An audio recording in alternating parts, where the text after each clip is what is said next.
Fala galera, está começando a série Fora do Mocho. Eu sou Alan Schmidt. Meu nome é Paulo. E eu sou o Lucas. E aqui nós vamos ensinar você como começar um consultório do zero com zero investimento. Vou ensinar você também a fechar tratamento de 15 a 25 mil reais. E eu vou te ensinar como investir melhor esse seu dinheiro. Então vamos para o episódio de hoje. Hoje, na Berlinda, quem vai contar um pouquinho da trajetória, quem vai contar um pouquinho de como foi toda essa caminhada até chegar ao ponto que nós estamos, é o Paulo, né? Aqui na esquina aqui, não tem como eu fugir aqui hoje. Nos episódios anteriores, quem não viu aí já fica o convite. Já tem um episódio comigo, um episódio com o Lucas e agora é a hora de colocar o Paulo aí na Berlinda e a gente tem bastante assunto para falar hoje, coisa bem bacana. E por que é importante você ter acesso a esse tipo de conteúdo? Porque nós somos 3 dentistas, tá? Que decidimos há 3 anos atrás, na verdade em 2016, não sei a época que você está vendo esse vídeo, em 2016 nós decidimos montar o nosso consultório, tivemos grandes dificuldades e por conta disso a gente, vocês vão entender melhor a história, a gente acabou conseguindo criar, né, tudo isso que é a DDS Academy hoje em dia. Exatamente. E hoje em dia a gente tem a possibilidade de ajudar muitos dentistas, mas no caminho ele tiveram vários percalços. E por que é importante você ter acesso a isso? Para que às vezes você está indo na mesma direção, no mesmo buraco que a gente está. e aí você tem a possibilidade de às vezes evitar um erro que a gente já cometeu, seguir um caminho um pouquinho mais certeiro. Então bora lá. Então vamos começar entendendo um pouquinho quem é Paulo Henrique, PH. Quem sou eu? Vamos ver se eu vou saber falar quem sou eu. Cara, meu nome é Paulo, eu tenho, no momento que a gente está gravando esse vídeo, né? 2019, tenho 32 anos. Eu sou filho do Paulo e da Tereza, irmão da Ana Cristina. Você é Júnior, cara? Não sou Júnior, meu pai chama Paulo Maria, só que ele teve alguns traumas na infância dele, que tinha vários Paulos na sala dele, e aí o pessoal, ao invés de chamar ele de Paulo, chamava ele pelo sobrenome, chamava ele de Maria. Aí ele não quis essa mesma questão pro filho. Eu sou Paulo Henrique, né? Então eu não sou Júnior. Nasci em Juiz de Fora, fui criado aqui em Juiz de Fora, sempre estudei aqui em Juiz de Fora. E sou dentista e, mais recente, como por culpa de vocês dois, mais recente, eu sou também educador financeiro. Tá, e ainda continuando na sua história, fala um pouquinho do seu contexto social, assim, pra galera entender, né? Porque a gente sabe que a gente é muito influenciado pelo meio, mas como é que é na sua família? Tem dentistas? Como é que a odontologia entrou na sua vida? O que seus pais fazem? Excelente. Então, eu venho de uma classe social que eu considero uma classe média, média. Se a gente fosse dividir a classe média em 3 níveis, é uma classe média. A gente não tinha muitos luxos. Meus pais eram farmacêuticos, então eles tinham um laboratório e eles trabalhavam todo dia nesse laboratório, e essa renda do laboratório que sustentava a família. A gente não tinha muito luxo, assim, a gente não era aquela família que fazia viagens internacionais, que morava nos melhores bairros. A gente morava numa casa muito boa, num bairro bem simples aqui em Juiz de Fora. Eu lembro que a gente era considerada uma das melhores casas do bairro, mas era um bairro muito simples. A gente morava perto da minha casa, tinha uma favelinha assim em cima, e Era mais periférico, não era central, nem bairro de alto padrão, né? Não era bairro de alto padrão, mas a gente tinha uma condição muito boa, e eu convivi com todas as pessoas ali. Eu morava perto de uma região bem pobre ali, mas assim, tinha o mesmo nível de convivência. E estudar, uma das coisas que aconteceu que realmente eu acho que fez a diferença na minha vida, é que meus pais, eles se dedicavam muito e sempre valorizaram o estudo. Então eles, apesar de a gente não ter aquela condição financeira super estruturada, assim, com muita condição financeira, a gente sempre estudou nos melhores colégios da cidade. E isso fez muita diferença, porque a gente tinha essa educação nível que eu considero A, aqui para Juiz de Fora, apesar de a gente não morar e não ter as mesmas questões de pessoas que estavam na classe B e na classe A, entendeu? E deixa eu te perguntar, curiosidade, vocês estudaram junto no colégio também?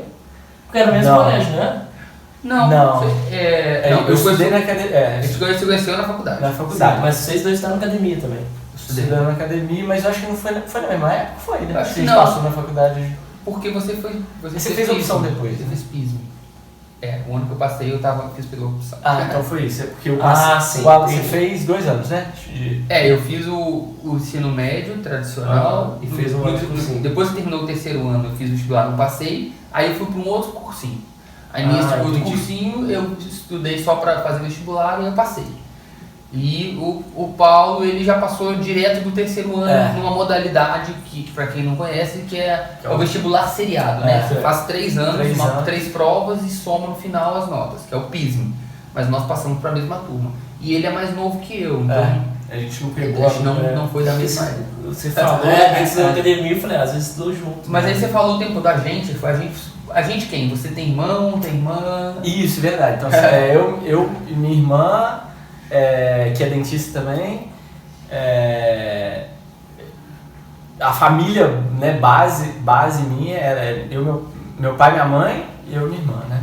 E minha família é muito grande também, tem tios, primos e tudo aqui de Juiz de Fora. Quase todos moram aqui em Juiz de Fora, então... E por que odonto, Paulo? Por que você escolheu odonto se seus pais eram farmacêuticos, tinham um laboratório e te davam uma vida bacana, confortável, que era uma vida média, mas dentro do seu contexto, talvez você fosse não faltou nada, assim, de infância.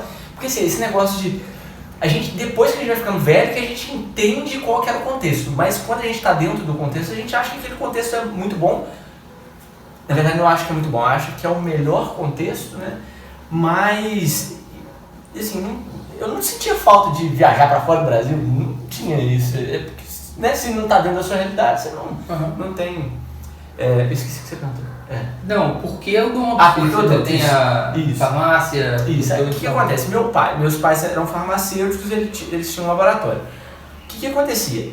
Eu tinha uma visão que meus pais trabalhavam demais, e realmente trabalhavam demais. Meu pai acordava às 5 horas da manhã, ia pro laboratório, tinha dia que chegava em casa às 10 horas da noite, ele e minha mãe.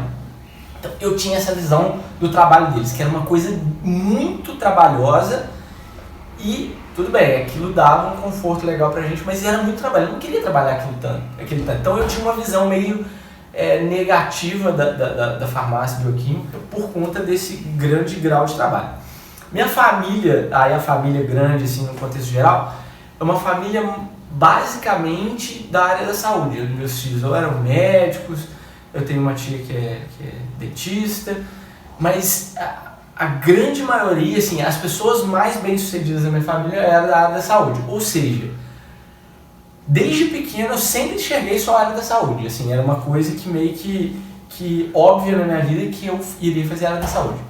Aí na época de fazer o vestibular eu pensava em fazer até medicina. Eu falei uma época que eu ia fazer medicina, só que a gente vai chegando na época de vestibular, a gente quer... É uma decisão muito ingrata, né? É uma decisão muito ingrata, numa época muito ingrata, que a gente é muito imaturo. Você tem que falar o que você vai escolher para sua vida. Pro resto da sua vida. E é muito louco, porque os elementos que fizeram eu decidir pro odonto foram elementos que hoje, eu olhando com o olhar de hoje, eu vejo que são elementos imaturos. Quais foram os motivos? O vestibular de medicina era difícil, foi a mesma situação que o seu. Então assim, eu tinha feito 2 PISMs, se eu quisesse fazer medicina, era sem chance, eu tinha que fazer o vestibular normal, né? E odonto já era sem chance, na verdade eu fui lá porque o PISM você fazia o primeiro ano, segundo ano, no terceiro ano lá na academia tinha uma psicóloga que guiava a gente para... Vocacional? Teste vocacional? Teste vocacional, e guiava a gente para saber se aquela nota que você já tinha acumulado era uma nota suficiente para você passar no vestibular. Sim. E aí ela me aconselhou medicina sem descartar, porque nem se eu fechasse a prova eu ia conseguir, e odonto ela tinha me descartado também, porque eu tinha tirado 60% do PISM nas 2 notas, nos 2 anos, e eu ia ter que fazer 80% naquele ano para eu pensar na possibilidade de ter alguma leve chance de passar. E aí ela tinha também me excluído, mas eu resolvi fazer odonto. E aí qual foi a motivação? Primeiro, que medicina eu não poderia fazer. Segundo, que minha irmã estava fazendo odonto. ela já tinha escolhido odonto.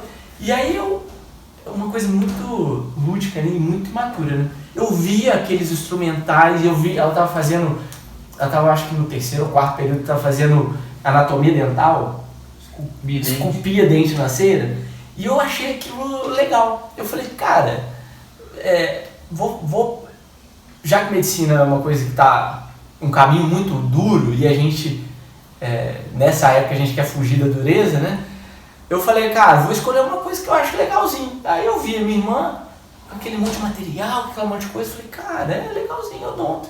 E odonto era uma das faculdades que era aprovada socialmente pela minha família também. Então assim, se eu fizesse, escolhesse artes, talvez meus pais, meus familiares iriam me olhar meio atravessado. Até teve uma época que eu quis fazer nutrição, e aí meu pai meio que me convenceu de não fazer, porque não tinha em Juiz de Fora, ele também não teria condição de me bancar fora de Juiz de Fora. Aí eu falei, cara, beleza, o odonto é uma faculdade que, se eu tirar 80%, se eu me dedicar esse ano, eu tenho chance de passar. É aprovada socialmente pela minha família. É mais fácil que medicina, é legal, parece ser legal, vou fazer odonto. Então foi uma decisão bem imatura e assim, graças a Deus que eu escolhi. Então, deixa eu fazer uma pergunta que está fora, talvez não fizemos nenhuma outra das nossas, mas eu vi que foram duas situações muito semelhantes, a sua e do Lucas, assim, um critério muito superficial para escolher uma coisa que você vai fazer para a vida inteira, porque é a sua profissão, você vai passar talvez 2/3 da sua vida fazendo aquilo. Então uma escolha que a gente também não tem a profundidade para entender isso na época que a gente faz a escolha. Hoje em dia, se você tivesse que orientar um filho seu para escolher uma profissão, talvez assim, como você orientaria assim? Eu sei que é difícil, eu sei que talvez você não veja o seu pai como tendo te orientado errado. Não, de forma alguma. Dentro do contexto dele, ele tinha as razões para ser daquele jeito. Sim. Mas como você acha que hoje em dia a gente poderia... Cara, a primeira coisa que eu ia fazer, assim, quando eu tiver filho, que eu pretendo fazer na fase dele, dos primeiros anos de vida, quando ele tiver consciência e tal, até a época da faculdade, até a época de escolher uma profissão, que é 16, 17 anos, eu ia fazer ele experimentar diversas coisas, tanto na área de esporte, quanto na área de fazer cursos isolados sobre matérias diferentes, para ele chegar numa decisão assim, mais consciente. Consciente, mas um consciente não de um trabalho, sabe? Porque a grande questão é que a nossa geração, acho que foi criada assim, trabalho é uma coisa e diversão é outra. São coisas diferentes. Mas eu iria tentar orientar ele por coisas que ele se sentisse bem, no sentido de se divertir com aquilo e incentivar aquilo, ele fazer aquilo que ele tivesse maior vontade de fazer, num sentido não pensando em ganhar dinheiro, sabe? Sim. Num sentido de gostar, de prazer mesmo. E aí eu acho que eu chegaria numa coisa mais interessante. Porque uma das minhas críticas à faculdade, qualquer questão, a faculdade ela te ensina um trabalho, tá? Ela te ensina uma técnica, uma forma de trabalhar, só que ela não te ensina a ganhar dinheiro com aquele trabalho. Então assim, e quando você entende que um trabalho é uma coisa e ganhar dinheiro não necessariamente ela é a mesma coisa, tanto que é uma das deficiências da faculdade, tanto que é uma das coisas que a gente, uma das bandeiras que a gente levanta aqui no DDS, quando a gente entende que são coisas diferentes, você entende que você aprende a ganhar dinheiro. Então, se você aprende a ganhar dinheiro, você vai aprender a monetizar qualquer trabalho. Qualquer ferramenta que você tem. Exatamente. A faculdade dá a ferramenta para você trabalhar. Né? E você precisa aprender a transformar aquilo em dinheiro. Em dinheiro. Ou seja, se eu incentivar e ele experimentar várias coisas, e eu ver que ele tem uma paixão muito grande por alguma área, independente que for de artes cênicas a medicina. Entendeu? Ele pode, às vezes, ser uma paixão dele ser médico, ser dentista, mas eu vou querer ver isso, assim, ele expressando muito mais em sentimentos do que em palavras. Eu quero fazer odonto, eu quero fazer medicina.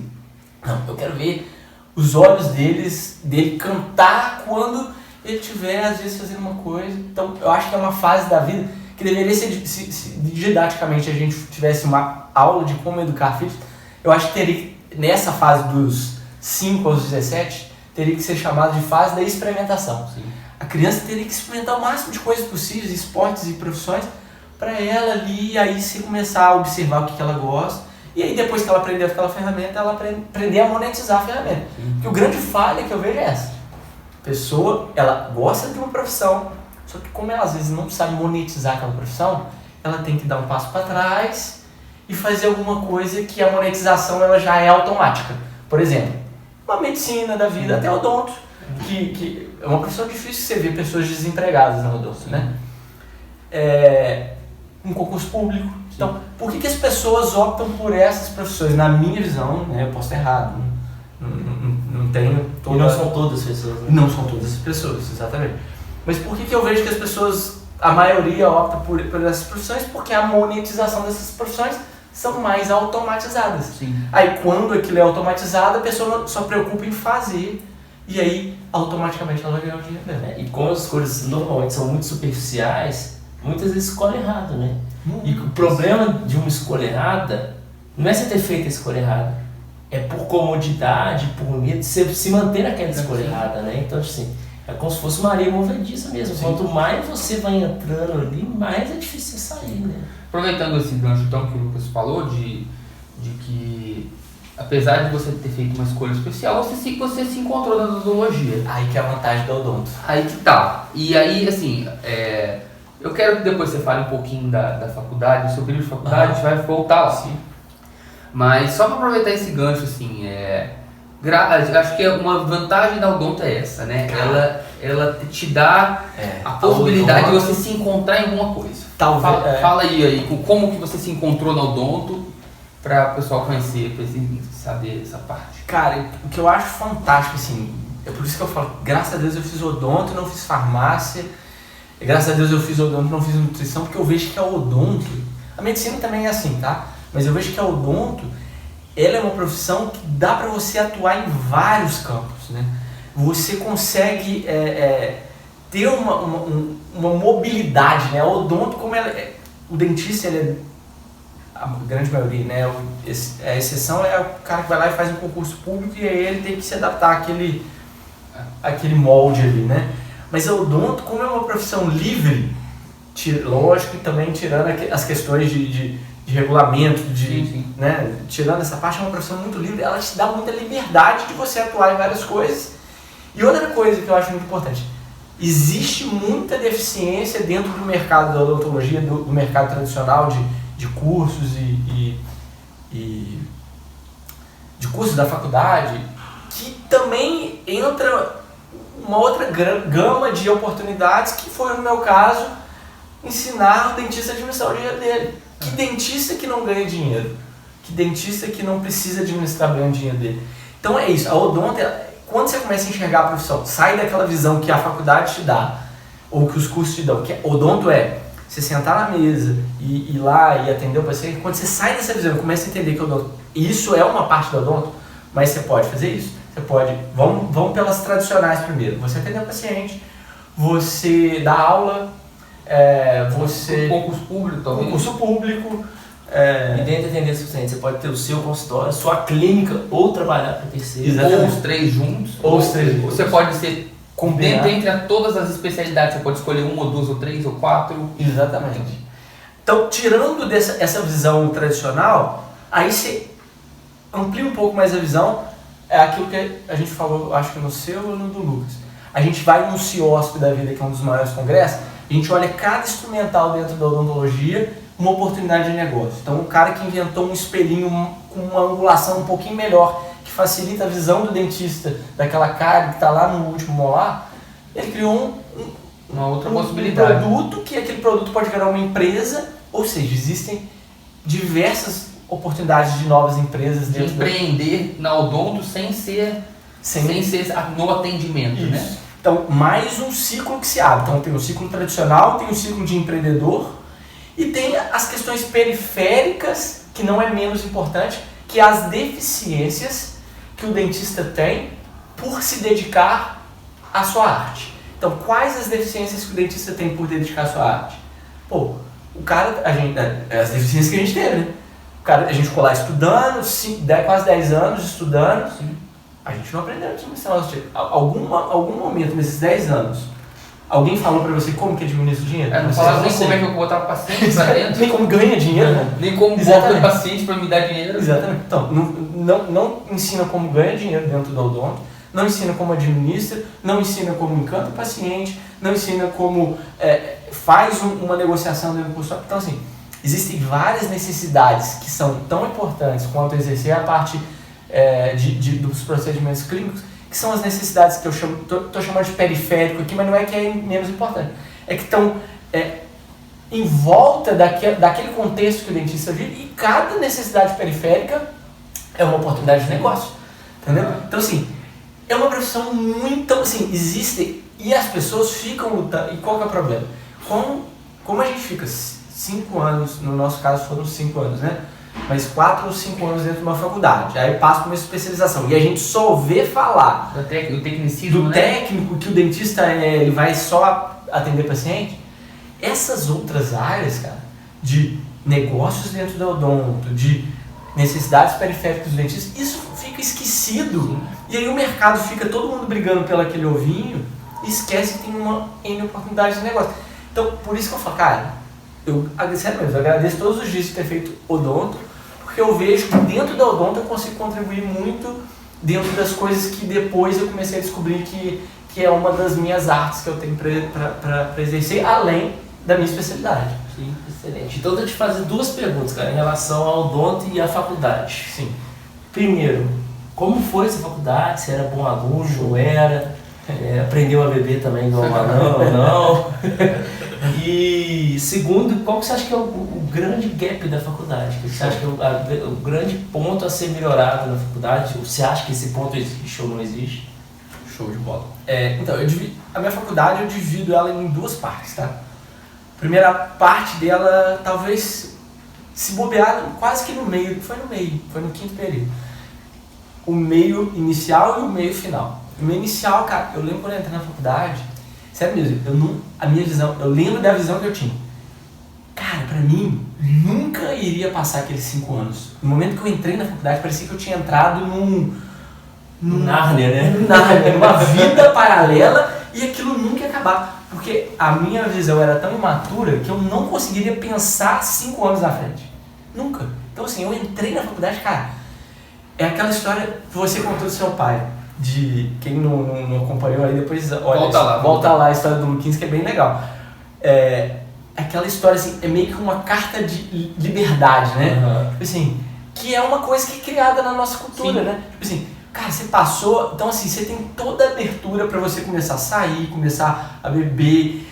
Minha mãe e meus pais, eles eram rígidos com relação ao ensino, mas ali dentro da faculdade eles não eram tão mais rígidos, porque teoricamente eu era responsável. Você já do seu próprio nariz, né? Você deu a prova de que você... Isso, a maior prova para eles ali, de que eu era capaz e... Até porque na nossa sociedade, o que coroa essa fase da educação é quando você passa no ensino superior. Você chegou no topo, teoricamente. Agora é só profissão. E aconteceu um fato bem interessante dessa minha passagem do vestibular pra faculdade, que foi isso, assim, a moça lá não me orientou a fazer odonto pelo PISME, porque eu tinha que fazer 80% da prova e nas 2 outras provas eu tinha feito 60%, e eu banquei, falei, mãe, eu vou fazer e eu vou fazer 80%, pode me garantir, eu posso não passar, mas eu vou fazer 80%. E aí eu estudei pra caramba, e aí fiz exatamente 80% da prova, e a mulher falou, talvez você faça 80% e não passe, e aí eu passei em último lugar, entendeu? Fui no PISME em 24º lugar. E aquilo me deu uma autoridade muito grande, porque eu banquei uma decisão por minha conta. Minha mãe falou, beleza, você quer fazer, você acha... E aquilo foi muito exaltado pelos meus pais. Então aquilo ali foi, entrei na faculdade com aquela carta de euforia. Tanto que meus pais eram rígidos com relação à saída, até então eles me bloqueavam algumas saídas e tal. E depois daquilo eles não tiveram, na cabeça deles eu estava feito na vida, né? Então, fase superada. Tá? Eu imagino a angústia dos pais nesse momento. Assim. Agora que a gente está ficando mais velho, a gente consegue ver um pouquinho o outro lado. Né? E aí, cara, cara, aí na primeira época da faculdade, assim, primeiros 2 anos e meio, cara, não prestava atenção na aula, matava muita aula, levei assim, ia no limite ali, tanto eu ia no limite que no terceiro período, na matéria de micro, a micro 1 eu tirei 58,5, a moça me passou. Na micro 2 eu tomei pau, na micro 2. Isso porque eu levava as coisas muito no limite, sabe, assim, era um malandrão, a ideia, é uma outra grande crítica que eu tenho ao ensino formal. E uma crítica a mim também, né? Assim, eu tinha a ideia que a esperteza era estudar o mínimo possível, prestar o mínimo de atenção possível e ainda assim passar, tirar a nota a média, né? Na média. Porque não tinha diferença, cara. Assim, na minha cabeça não tinha diferença. O cara que tirava 10 e ficava estudando o dia inteiro e eu que tirava 6, pra mim, você era mais inteligente que ele, né? Era mais Você chegou no mesmo lugar. Cheguei no mesmo lugar, fui pro mesmo lugar e realmente o estudo tradicional ele te estimula isso. Estimula a ser mediano, né? Tipo assim, ele não dá um prêmio pro cara que tira 10. Se você tirou 5,9 e o professor não te passou, aí você é punido. Não, é outra questão, porque você é punido, você não é levado a refletir. Não recompensa os bons, mas pune os... Exatamente, não recompensa os bons e pune os que têm dificuldade, que eram os que precisavam de mais ajuda. Então assim, é uma coisa totalmente, na minha visão de hoje, é totalmente contra o ensino mesmo, né? Então assim, na minha visão tinha que estimular os caras que estavam lá no topo e os caras que estavam tirando menos, entender qual era a dificuldade para poder estimular para ele. Então assim, não, ele estimula a ficar na média. Então eu me achava o mais esperto. Eu não prestava atenção na aula, estudava de véspera e ainda tirava a nota ali na média. Aí na micro foi o primeiro tombo, foi ótimo, o primeiro pau da minha vida. Naquele momento. Mas assim, ainda não caiu a ficha, por quê? Tomei o pau. E na época eu tive a oportunidade de fazer, por coincidência, a matéria, era uma matéria que prendia outras matérias. Só que por coincidência, exatamente naquele semestre, era um horário de folgas da minha turma. Então eu consegui naquele semestre recuperar e já voltei com a minha turma. Então não me filiou. Não te desperiodizou em nada. Não me desperiodizou em nada. Aí a segunda chamada que aconteceu foi no False, né? Que era um professor Carrasco que tinha lá. Mas eu entrei no Falso com a mesma ideia. Falei, esse povo fica falando dele aí, que ele é Carrasco, tal. Vou fazer a mesma coisa, sempre deu certo. Primeira prova, valendo 30, eu tirei 6. Segunda prova, valendo 30, eu tirei 8 ou 10. Aí eu lembro exatamente esse dia. A gente estava fazendo aula junto com uma turma que estava mudando o currículo da turma a gente foi a última turma do currículo antigo. Do currículo antigo. Então algumas turmas estavam fazendo um período abaixo, né? Isso.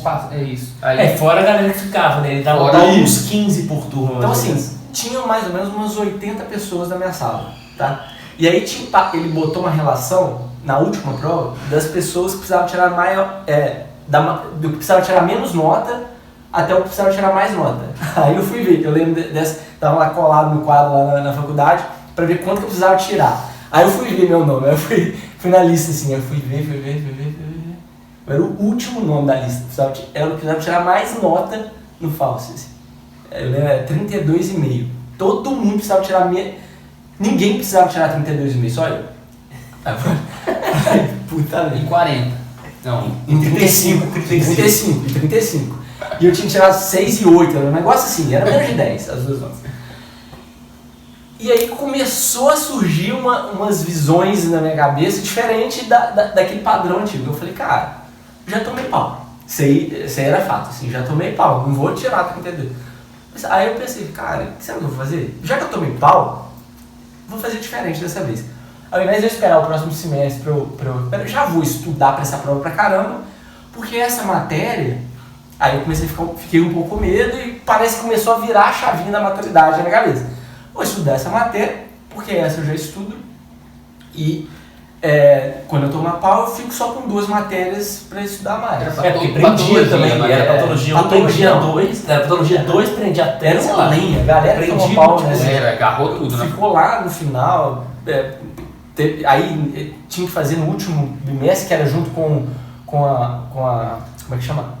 Com o TCC. Com o TCC. Então assim, era uma lenha aprender aquilo ali, né? E aí, cara, eu estudei pra caramba, me dediquei de novo. A segunda vez que eu me dediquei pra caramba e eu consegui. Aí, pô, tirei 32,5. Nem sei se eu tirei 32,5, se ele me deu lá, mas com certeza, comparativamente com os outros alunos, ele viu que eu estudei mais e me deu 32. Eu não sei se ele me deu, se realmente tirei. Ele jogava a si próprio alto, caía na cama e dava nota boa, no chão dava nota boa. Eu sei que muita gente precisava tirar 20, 19, tomou pau, e eu precisava tirar 32,5, não tomei, sacou? E aí foi, aí aconteceu isso e logo depois aconteceu o fato que realmente, aí realmente eu... Divisor de água que realmente me levou para um outro caminho, que eu falo assim, quando eu conto essa história, eu falo que foi a melhor coisa que aconteceu na minha vida, mas as pessoas não entendem, que foi, meu pai teve uma doença séria, com risco de morrer, e aí eu acordei pra vida, eu falei, cara, se meu pai morre, ele que sustentava a casa, né? Eu falei, cara, se meu pai morre. Aí eu falei, cara, eu não posso continuar levando a minha profissão. Aquilo que eu vou exercer pro resto da minha vida, eu não posso continuar levando dessa forma, cara. Entendeu? Isso foi mais ou menos no quinto, sexto período. Aí eu lembro que nessa época, aí meu pai teve que vender o laboratório e tal. Mudou todo o padrão de vida, Mudou o padrão de vida. Não foi só além do risco de doença. Exatamente. Mudou também a questão financeira da família. Exatamente. Meu pai teve que operar, fez 14 cirurgias, graças a Deus hoje ele está bem, por isso que eu falo que foi a melhor coisa que aconteceu na minha vida, porque isso vai desencadear todas as outras sequências de fatos. Então eu lembro que quando eu descobri a doença do meu pai, ele estava para morrer. Eu fui lá na diretora e falei, aí eu fui conversar com ela, falei, está acontecendo isso e tal. E aí eu precisava ganhar algum dinheiro, porque meus pais não tinham condição já de me bancar lá na faculdade. Falei, preciso fazer alguma coisa para ganhar uma bolsa e tal. E aí começou a virar a chave de verdade. Aí aí a gente foi estudar para a prova de radiologia, o Alan me ajudou pra caramba para estudar nessa prova.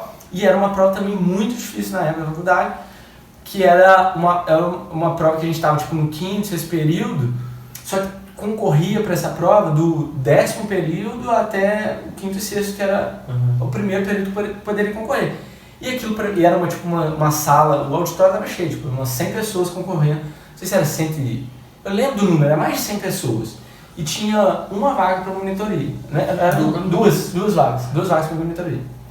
E aí, treinamento profissional, isso? É um treinamento profissional. E aí eu lembro que o Alan estava fazendo, eu falei, Alan, porra, deixa eu estudar com você. Eu lembro que o Alan era tipo igual eu, mas ele ainda tinha uma vantagem, que ele prestava muita atenção na aula. Eu lembro que o Alan era assim, ele também era da diversão, às vezes quando matava umas aulas e tal, mas ele era um cara focado, estudioso. E aí eu falei, cara, Alan, deixa eu estudar com você, cara, eu preciso passar nessa prova. Aí ele falou, beleza, vamos lá. E aí estudou pra caramba. Mas mesmo assim a gente não acreditava que a gente poderia passar, porque, na época, quando a gente tá dentro da faculdade, a gente acha que 10º período sabe tudo, né? O cara que sabe tudo, né? O cara que sabe tudo, ia concorrer um monte de gente da nossa sala, tirava um monte de nota boa, tal, galera de outros períodos que era referência na faculdade e tal. Aí foi eu estudando, fazendo a prova, e aí saiu o resultado, eu e o Alan em primeiro lugar. No meio de... Aí eu falei, caramba, eu tenho potencial, né? A gente tem potencial, aquilo que a gente foca, as coisas dão certo, né? Então assim, aí eu comecei a pensar, cara, eu só preciso levar as coisas mais a sério, que eu acho que eu tenho potencial pra fazer. E aí, desse momento até o final da faculdade, aí eu fui bem mais... Levei a faculdade mais a sério, entendeu? Aí eu fiz as coisas que tinha que ser feito, estudei. Então foi diferente. E me formei com essa visão, assim, que eu precisava levar as coisas mais a sério, que aquela era a minha profissão. E eu tive um baque muito grande na época da formatura também, porque pela aquilo que eu sentia quando eu entrei na faculdade. Eu achava que aquilo nunca ia mudar, né? Que aquele momento ia ser eterno na faculdade, né? E aí quando eu vi que que as coisas mudaram, assim, que aí você entra no mercado de trabalho, aquilo me bateu também, mas aí segui, aí passou, foi... Entramos na próxima fase, não sei se... Mudou de fase. Mudou de fase. E como é que foi essa entrada nessa nova fase? Porque, igual você falou, né? Até na questão familiar, a cobrança parece que acaba quando a gente entra na faculdade, né? E depois talvez entre uma cobrança, agora que você está com o diploma na mão, parece que agora a gente passa a se cobrar mais.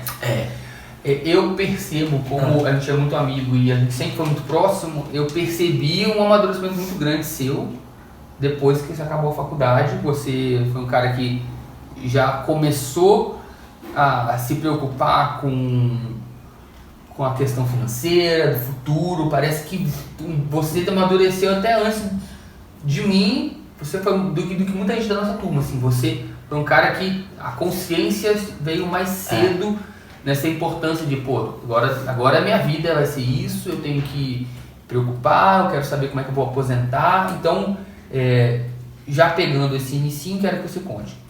Como é que foi os seus primeiros passos, escolher especialidade, para que caminho você foi?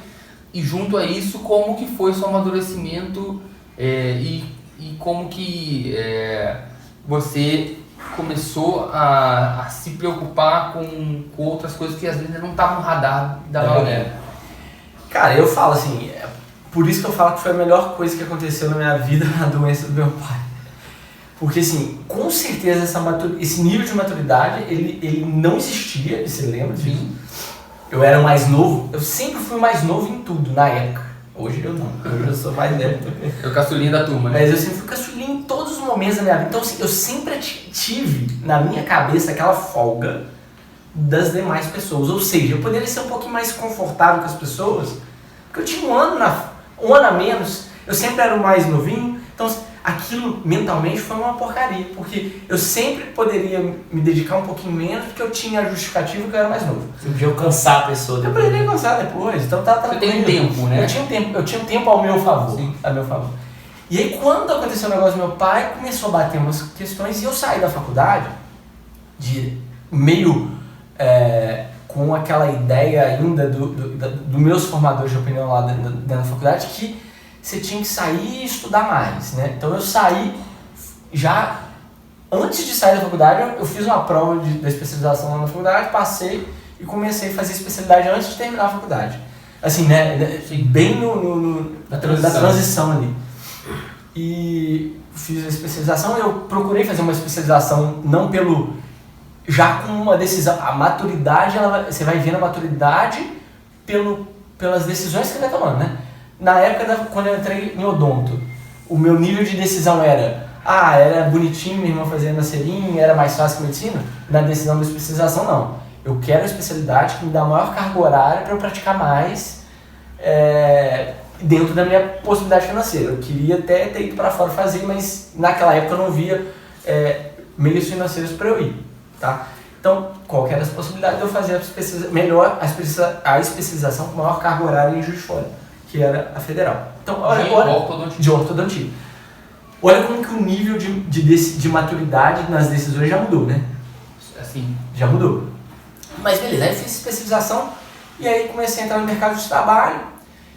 E aí, cara, eu comecei a trabalhar, né? Comecei a trabalhar, ganhar dinheiro, gastar dinheiro, trabalhava, ganhava dinheiro, gastava dinheiro. E aí começou de novo bater o negócio do meu pai. Falei, cara, tô entrando no mercado de trabalho de novo. Tô começando uma vida de trabalho, tô começando a ter a rotina que meu pai tinha na época que ele adoeceu. Que é trabalhar o dia inteiro, gastar dinheiro, trabalhar de novo, gastar dinheiro. E aí começou a bater na minha cabeça, cara, se eu tiver alguma doença, não agora, eu tô muito novo e tal, mas na frente com meus filhos e tal. Cara, será que eu vou querer para os meus filhos a mesma situação que aconteceu de dificuldade para mim? A gente sempre pensa nisso. No meu caso, era muito forte pelo impacto que foi, né? E eu falei, cara, não preciso mudar isso aí, não posso seguir a mesma linha.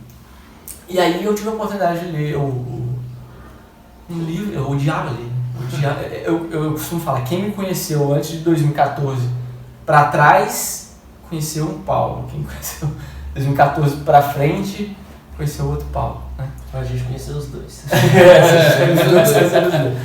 Mas, assim, não que eu mudei de personalidade, mas assim, de hábitos, assim, de forma. Então, um dos hábitos que mudou minha vida, que foi quando eu comecei a ler esse livro, foi Pai Rico, Pai Pobre.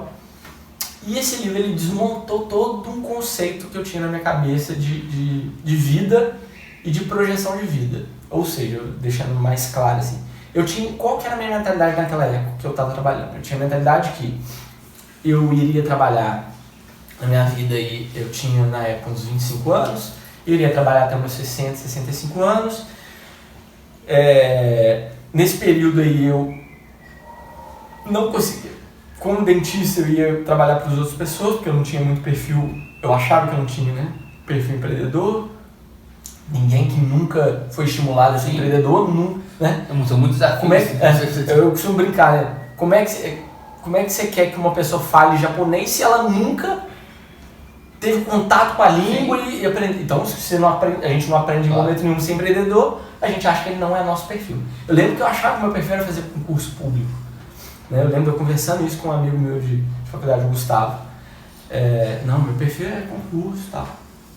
E aí, esse livro, cara, começou a desmontar todo o plano que eu tinha feito na minha vida, de fazer um concurso, aposentar com 65 anos, e essa aposentadoria eu pagaria o INSS, o teto do INSS, complementaria com uma previdência privada, e essa seria minha vida até os 70 anos. Isso não era uma coisa que eu nem pensava, era uma certeza na minha vida, certeza.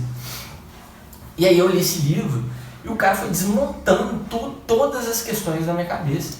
E me marcou demais, que eu fiquei assim, caramba, né?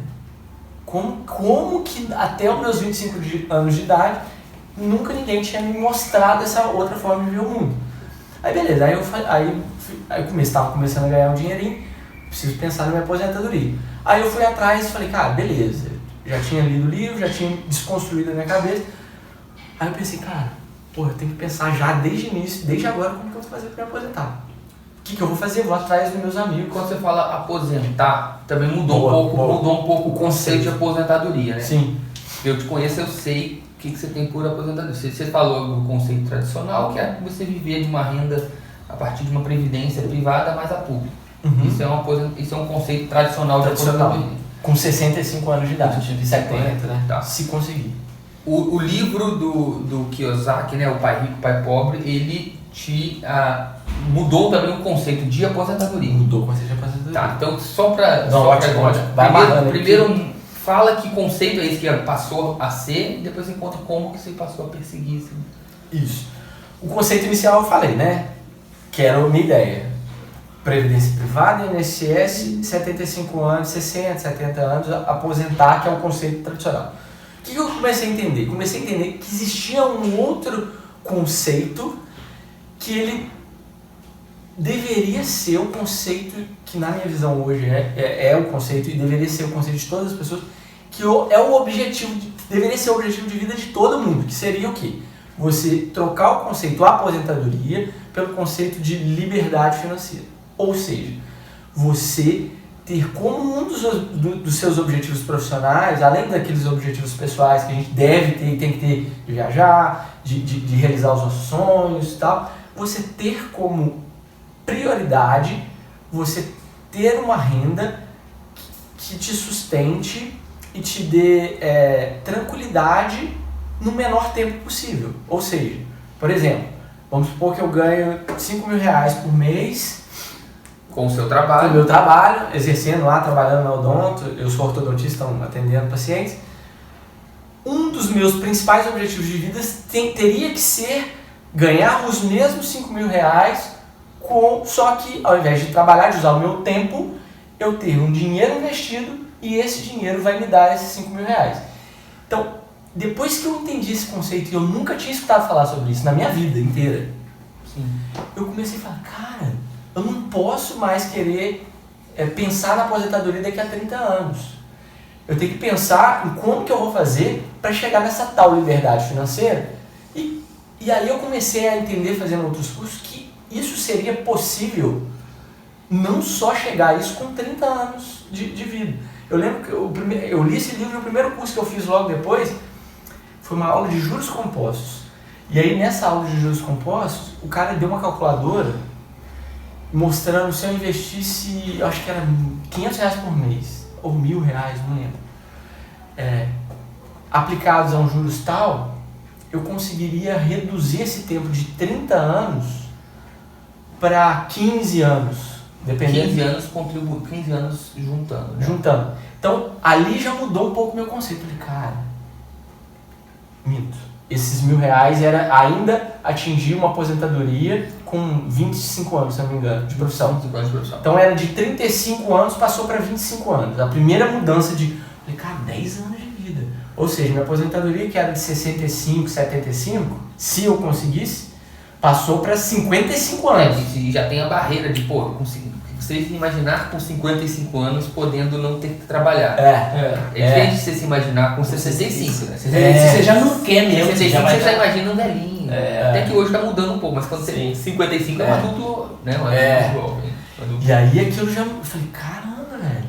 E isso sem depender de governo, sem depender... Né? Todos os momentos da nossa vida a gente sempre viu esse negócio do INSS, de reforma da Previdência, sempre foi uma coisa que, né, tá sempre presente. Sempre rondando aí. Sempre rondando, e aí eu vendo as dificuldades do meu pai e da minha mãe, com a aposentadoria e tal. E eu falei, cara, 10 anos é muita coisa, né? Então se eu juntar R$1.000 por mês, eu vou economizar 10 anos da minha vida. Aí fui evoluindo, aí beleza. Aí eu sentei, falei, cara, como que eu vou organizar essa minha vida financeira, né? Falei, já sei. Eu tenho 2 amigos que trabalham num banco, vou lá conversar com eles. São do mercado financeiro? Mercado financeiro. Os caras fizeram economia, isso tudo, sabe? É eles que vão me ajudar nesse processo. E aí eu conversei, eu lembro que foi em outubro de 2014, a gente foi num barzinho aqui no Bigode, que o pessoal não sei, vai conhecer, que é daqui de fora, sabe? Foi no Bigode, no sábado, era véspera de eleição. Sim. Aí eu fui com esses meus amigos e eles me ajudaram. Eles falaram, não, é isso mesmo, você monta... Nessa época eu ainda não tinha feito os cursos, tá? Eu tinha lido Pai Rico, Pai Pobre, mas não tinha feito os cursos. Então não tinha uma noção. Eles falaram, não, é uma previdência privada no banco, paga o teto do INSS, que esse é o caminho mesmo e tal. Aí eu falei, beleza e tal. E aí eu fui pra casa, antes de eu fazer o meu primeiro curso de educação financeira, eu fui pra casa, era véspera de eleição, eu não ia sair aquele sábado, não lembro exatamente, mas eu não ia sair, eu falei, cara, eu vou dar uma pesquisada na internet. E aí dei uma zapeada na internet e comecei a ler os artigos. Cara, em meia hora de leitura, de artigos, os caras dos artigos estavam falando exatamente o oposto. O que os seus colegas falaram no bar. E eles falaram, faz uma previdência privada, o primeiro artigo que eu li, não faz uma previdência privada. Paga o teto do INSS, o artigo falava, nunca paga o teto do INSS. Eu falei, caramba, velho. Aí dentro daquele senso de maturidade, que eu já estava bem melhor do que lá na faculdade, eu falei, cara, é o meu dinheiro, é a minha vida. Eu não podia confiar em nenhum nem outro, né? Meus amigos eu tendo a confiar mais nos meus amigos porque eles são mais próximos. Sim. Mas eu falei, cara... Mas o cara tá dizendo exatamente o oposto. Exatamente o oposto. Eu falei, cara, é muita responsabilidade. Então assim, eu tinha combinado até com esse meu amigo de em segunda-feira lá abrir uma conta lá no banco e começar a fazer. E aí eu falei, cara, é muita responsabilidade, é a decisão que pode mudar minha vida financeira. Aí ao invés de eu abrir a conta, deixei meu dinheiro na poupança, que antigamente é onde meu dinheiro estava, e matriculei num curso de um desses caras que eu li o artigo. E aí fiz esse curso, eu lembro que eu paguei R$1.200. Eu falei, cara, foi a maior loucura que eu fiz na minha vida, porque era um curso de internet, que na época... 2014, curso online. 2014 era uma coisa, não conhecia ninguém que fazia curso online. Ninguém. Aí eu lembro que eu comecei... E era um valor alto. Era um valor alto. 1.200. Não, era mais do que eu ganhava por mês na época. Na época eu devia ganhar uns R$800 por mês, porque eu estava começando a trabalhar. Mas eu já tinha um hábito que era muito positivo, que eu já era um cara poupador. Desde o meu primeiro salário, foi R$215. Na primeira clínica que eu trabalhei de ortodontia, eu nunca gastei. Na época da bolsa. Lá, sim. Eu nunca gastava os que, tipo, a gente ganhava 200 e poucos reais de bolsa também, né? Mas porque a gente teve que rachar. De rachar. A gente teve que rachar. Então eu ganhava 200 e poucos reais, eu nunca gastava tudo. Nunca foi. Isso é uma coisa que veio de mim, não sei da onde, mas enfim. Então eu comecei a ganhar 215 reais no meu primeiro emprego, eu nunca gastava tudo. Estava ganhando uns 800 reais, não gastava tudo, então eu tinha aqueles 1.200 reais.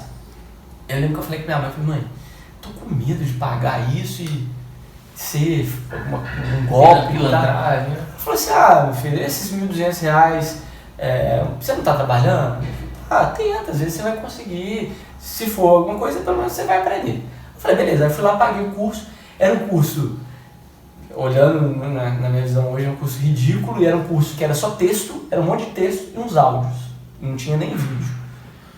E foi a melhor coisa que eu fiz na minha vida, que aí eu comecei a entender como que funcionava realmente essas questões financeiras de uma forma bem básica. E aí, nessa aula de juros compostos que eu tive, ele me mandou fazer esse cálculo. Eu falei, cara, eu economizei 10 anos da minha vida. E aí eu comecei a fazer uns cálculos assim, tá. Aí nessa época que eu estava fazendo o curso, eu já comecei a melhorar meus ganhos e tal. Eu falei, se eu começar a poupar aí 2.000 reais por mês, o que vai acontecer? Se eu começar a poupar 3.000 reais por mês? Aí eu cheguei num número que era na época possível de eu poupar, e que eu tinha a possibilidade de ter o dinheiro que eu ganhava só com investimentos em 10 anos. Eu falei, que isso? Não é possível. Então em 10 anos, o dinheiro que você teria investido seria suficiente para bancar o mesmo padrão de vida que você tinha trabalhando. Exatamente. Você poderia continuar trabalhando ainda. E aí começou a entender. Aí eu comecei a ler outros livros e comecei a entender melhor esse conceito da independência financeira. Porque exatamente, eu achava, mas eu gosto, eu não tenho problema com o que eu faço, assim, eu gosto de atender e tal, eu não vou querer aposentar daqui a 10 anos. Aí você começa a entender, não, uma coisa é o que você faz, outra coisa é a liberdade de escolher, que você vai ganhar uma liberdade que você não tem. Porque uma coisa é eu ser obrigado, porque ainda hoje, eu ainda hoje não atingi minha independência financeira, tá? Mas estou, graças a Deus, a passos largos para isso. Mas como eu ainda não tenho independência financeira, eu sou obrigado a atender pacientes. Obrigado. Uma coisa é você ser obrigado, outra coisa é você atender porque você ama. Atender de uma forma que você quer fazer porque você gosta daquilo. Não é uma obrigação. Se você quiser nunca mais atender, você pode. Essa liberdade que não é muito falada, que não é muito estimulada nas pessoas, que é uma coisa que eu comecei a enxergar e ter como uma das prioridades da minha vida. E eu entendo por que isso não é uma coisa que é estimulada nas pessoas. Porque o mercado, as faculdades, as empresas, elas querem criar pessoas que não sejam livres, que sejam realmente dependentes daquilo e que enxergue que o mundo é só aquilo, que não existe uma opção de você com 40 anos de idade, você escolher não ter uma obrigação. Não ter obrigação de trabalhar. Porque o problema é isso, assim. O problema que eu vejo não é atender. O problema é você atender por obrigação. E aí a obrigação te faz você fazer coisas que talvez sem a obrigação você não faria. Por exemplo, não é todo mundo que quer atender de 8 da manhã às 10 da noite, de segunda a sábado. Né? Agora, se você tem obrigação, se você tem conta para pagar, se você tem filho para você sustentar, e se você só tem essa opção de ganhar dinheiro, você vai ter que fazer, não tem jeito. Não tem jeito, você tem que fazer. E aí aquilo me encantou, sabe? A opção de ter a liberdade, sabe? E entender o poder da liberdade, sabe? Porque a questão é, tá bom, vou ter liberdade, mas o que eu vou fazer com essa liberdade? Não, a liberdade vai te dar a opção de você fazer um atendimento melhor, porque não necessariamente com 40 anos você vai parar de trabalhar. Eu não vou. Mas aí eu vou conseguir fazer do jeito que eu quero, quando eu quiser. E se eu quiser ficar 5 anos sem trabalhar, tá ok, depois eu volto. Então isso que mudou. Aí minha vida passou.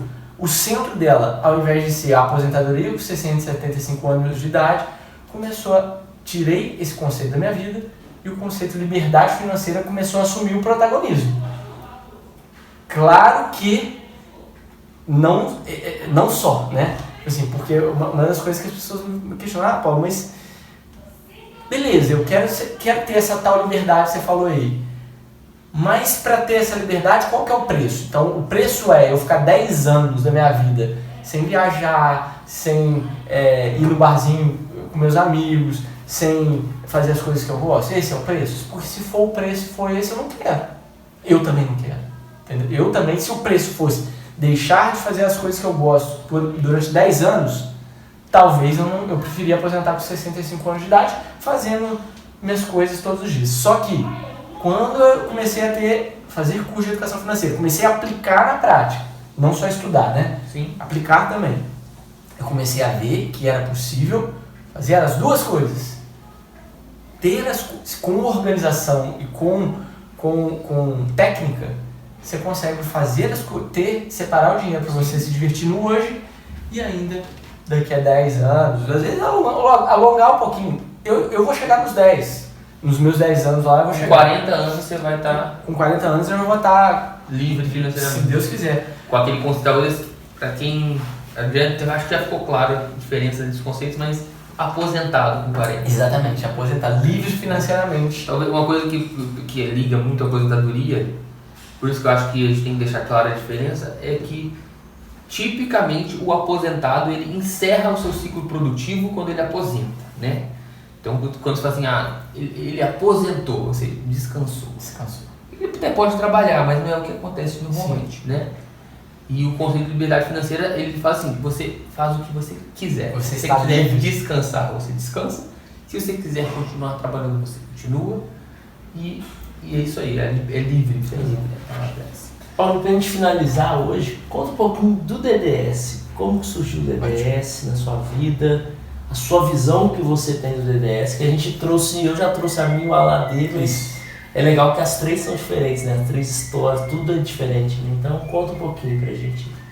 E é bom que você falou, essa pergunta veio muito a calhar, porque foi exatamente uma sequência dessa minha história, né?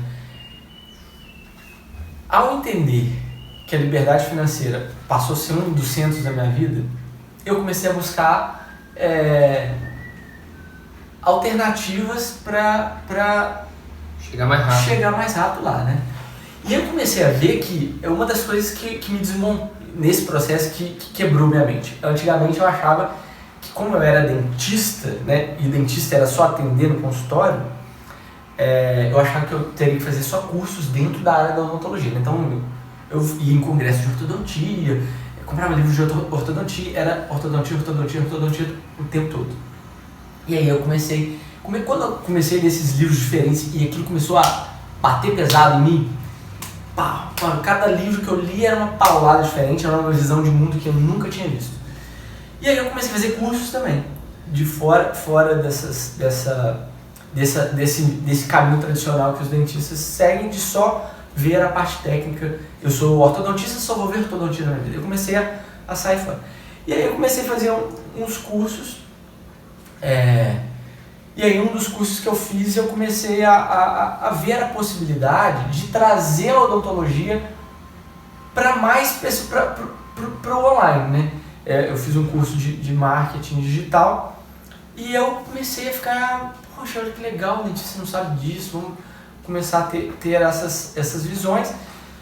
E comecei a ver também que a internet, estava correndo um movimento estranho na internet, que muitas pessoas estavam aparecendo na internet.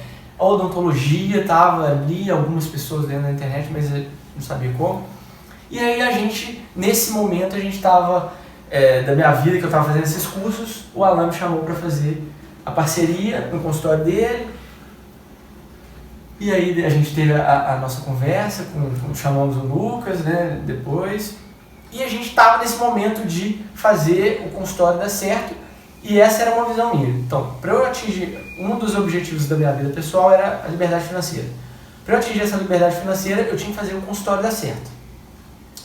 Para o consultório dar certo, a gente precisava de paciente. E era uma coisa que a gente estava faltando pra gente. E aí, cara, eu estava muito envolvido nesse sistema aí, quando você, numa das reuniões, chegou com a ideia lá de conversar com os dentistas. E como que eu estava batendo muito na nossa... era uma dor muito grande, né? Eu precisava, para eu chegar no meu objetivo de independência financeira, o consultório tinha que dar certo, o consultório não estava dando certo e a gente precisava se mexer. Eu falei, cara, às vezes é uma boa... A minha visão na época era, o documentário, que o Lucas fez, quem não viu o vídeo do Lucas, a proposta dele ir lá conversar com os outros dentistas para saber o que eles fazem, no primeiro momento, eu via como uma solução desse problema nosso. Eu ainda não enxergava isso como uma coisa maior. Tá? E aí, quando aquilo surgiu e começou a ficar realmente real na nossa mente, eu comecei a conectar com o curso de marketing digital que eu estava fazendo. Eu falei, cara, talvez isso pode ser uma boa ideia para a gente levar a odontologia para o meio digital e isso começar a acontecer. E aí tem uma coisa engraçada, que aí, nessa época eu comecei a ler outras coisas, eu comecei a criar um banco de ideias no meu celular. Aí eu comecei a criar, hoje tem um monte de ideias anotadas e assim, eu não valorizo muitas ideias hoje em dia dentro da minha forma de enxergar o mundo, porque ideia todo mundo tem, ideia você tem, vem de 10 centavos, 1 milhão de ideias, eu te vendo aí 10 centavos, 1 milhão de ideias. O importante é a gente estar vendo na prática para tudo que a gente faz na nossa vida, que é a execução, que realmente é o importante. Mas eu tinha um banco de ideias. Aí eu lembro quando você falou isso, eu falei, cara, eu tinha uma coisa anotada aqui no meu banco de ideias, que era uma coisa semelhante. Tá? E aí eu fui zapeando meu banco de ideias e eu vi que tinha uma anotação que dentro, quando eu estava fazendo esse curso de marketing digital, eu anotei lá, falei, cara, uma boa opção para a gente fazer alguma coisa online era ensinar para dentistas algumas habilidades que eu estava vendo que era importante para mim e que o dentista não tem acesso. E que você estava começando a entrar nesse conhecimento, né? Exatamente, que eu estava começando a entrar nesse conhecimento de educação financeira, de importância de uma mentalidade diferente. E aí eu lembro que eu falei, cara, talvez uma ótima opção a gente casar isso, né? Trazer esse documentário, que na época era um livro ainda, né? Aí depois o Christian entrou e acrescentou isso. Eu falei, cara, uma ótima opção a gente entregar esse documentário e entregar algumas habilidades que o dentista precisa, que é aquelas habilidades periféricas que eu te falei, que é uma coisa que dói muito pro dentista e o dentista não entende. Ele tá sentindo a agulha enfiando dentro dele, só que ele não sabe onde está vindo, né? Que é muito comum e é o que aconteceu com a gente, né? A gente não tinha o paciente, aí a gente tinha essa dor forte e a gente ia fazer um curso técnico. Buscar mais uma especialização, mais uma técnica, mais uma técnica. Então assim, a gente está com a agulhada, mas não está sabendo de onde está vindo essa agulha.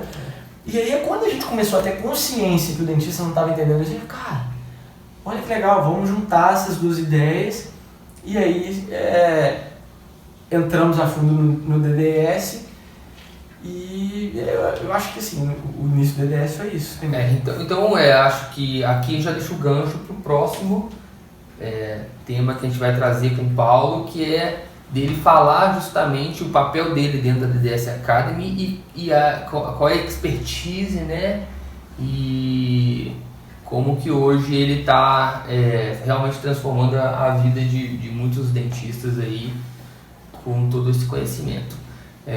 Para não ficar mais longo, vamos parar por aqui, né? E a gente gosta de falar, viu? E vai. Juntos, sozinho, já gosta de falar. Um três. A nossa ilusão de que a gente ia fazer 18 perguntas em 1 hora, a gente já acabou, começou comigo, né? Então já viu que não ia dar. Verdade. Mas eu acho que você que está assistindo aí, o objetivo desse primeiro é você entender como que a gente surgiu, como é que surgiu nossa amizade, como é que surgiu a odontologia na nossa vida. Isso. E todos chegaram a um ponto em que DDS se tornou uma realidade, né? No próximo vídeo com o Paulo, Fora do Mocho, a gente vai falar mais sobre a parte de educação financeira, como que isso é transformador na vida dos dentistas. Então, se você gostou, curte aí o vídeo e compartilhe com seus colegas. Se você está assistindo esse vídeo no YouTube, aproveita, faça a sua inscrição no canal, ative o sininho para receber as notificações toda vez que tiver um novo conteúdo. Isso é muito importante para ajudar o canal a crescer. E segue acompanhando a gente aí nas mídias, beleza? Um grande abraço. Um abraço, pessoal. Abraço, sucesso.